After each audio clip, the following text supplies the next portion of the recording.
What's going on, ladies and gentlemen? Before we start the video, I want to remind everybody content creator program is still going on. We've got 2 active codes to give you 1,000 essence stones, 500k gold, 150 rune fragments, and 1 mana power extract. We have only 3 days left before those codes are completely gone, so make sure if you have not done so, click that support button. I'll be sending more codes out today for all new subscribers, and anyone who is not supporting, support now because we have another 7 codes on the way for you guys. Hey ladies and gents, welcome back to another video. Alright guys, we're going to be talking a little bit about JINWOO and the brand new weapon selector that they provided, which actually is up to date. Now I kind of wish the actual character selector was exactly the same and included Sauron, like it showed in the test build that they were showing us in the Sharp live stream, but of course they removed Sauron from that, which I think was a little bit of a sour kick in the nuts to everybody. But at least with the SJW weapon selection, we're all the way caught up to the Stormbringer. Now keep in mind, a lot of you guys may want to go for this new weapon. Some of you may not, right? It is going to be coming out very, very soon.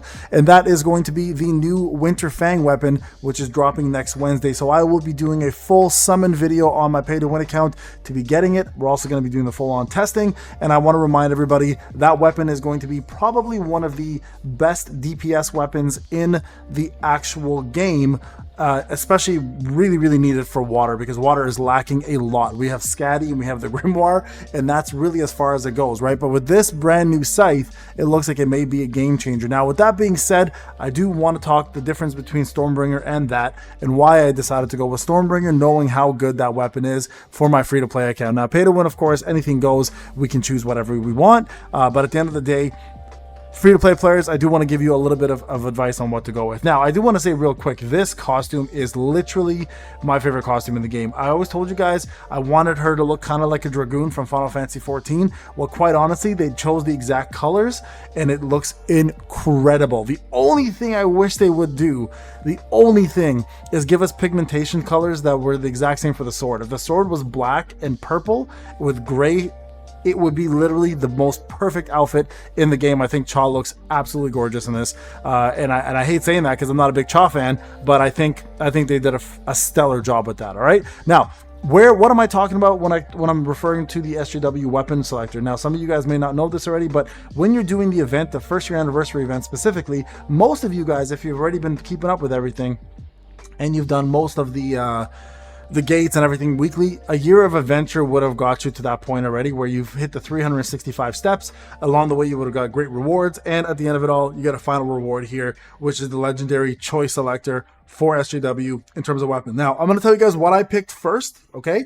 And then I'm going to tell you guys the best options for you. Now, we do have a weapon tier list, but it doesn't necessarily mean you want to pick what's the best on that tier list, because your account might be different. So I'm going to break down some of the best choices and what's going to be ideal for you as an account holder. Now, personally, I chose this.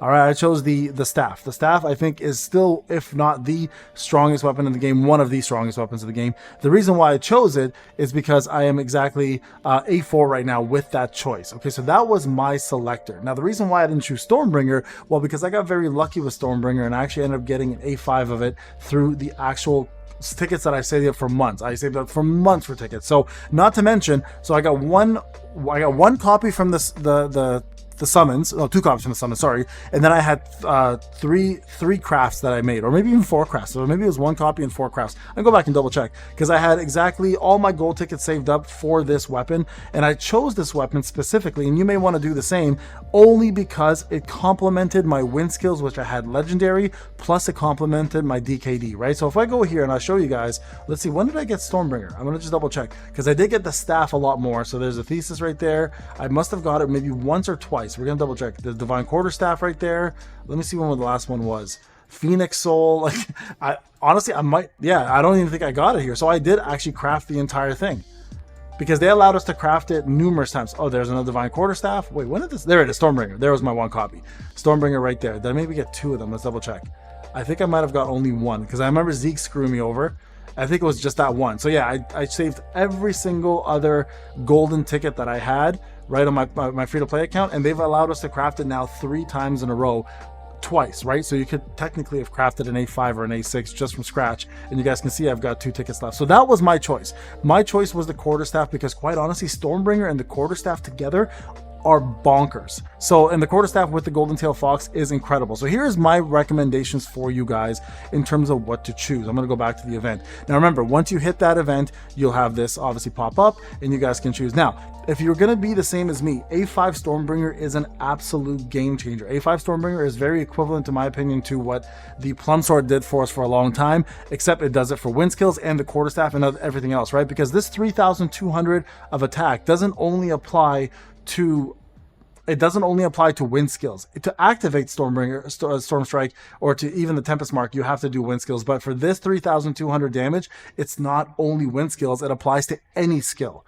Or any damage. It doesn't matter if it's the quarterstaff, and that's why the quarterstaff in this works so well. When you combine the two, that 3,200 damage comes out from that as well too, right? So keep in mind, this weapon is like, for me, is pretty much the equivalent of the brand new Plum Sword. So my suggestion, if you have already started working on the Stormbringer and you're close to A5, push this to A5, guys. It's massive, okay? Now, if you're a fan of using the fire team and the fire weapons, the fan is fantastic. So if you have a good, and this is only if you have good fire skills plus a good fire team with the Phoenix Soul, I think this fan weapon is an amazing choice. I would put this probably as number 4 or 5 on my list though, not number 2, okay? Next up, I would say quarterstaff and then the Stormbringer are my 2 favorite options.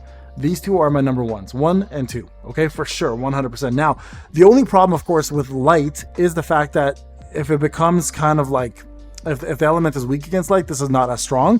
But even if it's not strong against light, if it's just equal footing, this is easily by far one of the hardest hitting weapons in the game. You add it with that Stormbringer buff and you do so much more damage. The other option here, of course, if you are going to go with Stormbringer, is getting your DKD. Now my DKD on my free-to-play account is A10. I've had it for A10 for a very long time, and this of course is my free-to-play account, right? So keep that in mind. You guys can see I have a lot of weapons here that are not, you know, fully leveled up, like look, so you can see that. But for the most part, as a free-to-play player, if you've been playing from global, you'll have a lot of this kind of setup like I do, right? So you guys can see that that's a great choice. So DKD with Stormbringer, another really good choice, a really fantastic choice as a matter of fact, if you plan to go with it, okay? Now other really good options that you want to go with, of course, if you're going to be focusing on dark days or even just in general like POD, of course having the Moon Shadow Daggers and the Plum Sword are always going to be top-notch weapons for sure, especially the Plum Sword because of its utility for crit damage and crit rate, and the fact that it gives you so much of that. This makes pretty much any weapon combination viable, right? So still one of the best weapons in the game by far, especially for support. And then of course, same thing with the Moon Shadow Daggers. Not only does it buff the dark weapons, but it also gives your whole team an extra 15% more damage when you're in the lunar effect, the slow motion effect, as well as giving you more target damage for dark and damage taken by the opponent, right? So this is a fantastic weapon and one of the best weapons in the game for support right now. So if I was going to go 1, 2, 3, 4, 5, the order I would go in for at the moment for me, if you're pushing to A5 specifically, okay, it's going to be Stormbringer number 1 for me, quarterstaff number 2. I would still say if you're going to go with Stormbringer as your main and you want to back up, so quarterstaff number 2, this will be number 3 for backup for the Stormbringer, okay? But if you're not going Stormbringer alone, I'd say quarterstaff number 1, I'd say Plum Sword number 2, Moon Shadow Daggers number 3, and then the fan number 4, and then Phoenix Soul with that number 5. Everything else in here is pretty replaceable. The brand new White Fang or Winter Fang that's coming out, even though it's going to be super strong, I think the only problem I really have with it is the fact that it doesn't really have a fantastic combined elemental weapon to go with it. So the Grimoire may be really good, but it doesn't complement it that well. And the Grimoire's biggest issue with the fact is you do 50% more damage to frozen targets, but if you can't freeze that target, the A5 becomes kind of useless. So I think my only issue with the Winter Fang is you might actually end up having to use something like Stormbringer to do the more buffs for that 3,200%, or something like Moon Shadow Daggers, or of course the usual Plum Sword action. All right, so there you guys go. That's my order of things. So again, I would say if you're going to go Stormbringer, make that your number 1, and then the rest of it is going to be quarterstaff, then DKD, and then Moon Shadow Daggers, then Plum Sword. But if you don't go Stormbringer, then go staff, Moon Shadow, Plum Sword, fan, and then Phoenix Soul, and then of course you can throw DKD in there anytime you want. All right guys, this is Payne. Thank you so much for watching. Let me know what you decide to choose in the comment sections. Remember to like, subscribe. I'll see you guys in the next one. Take care.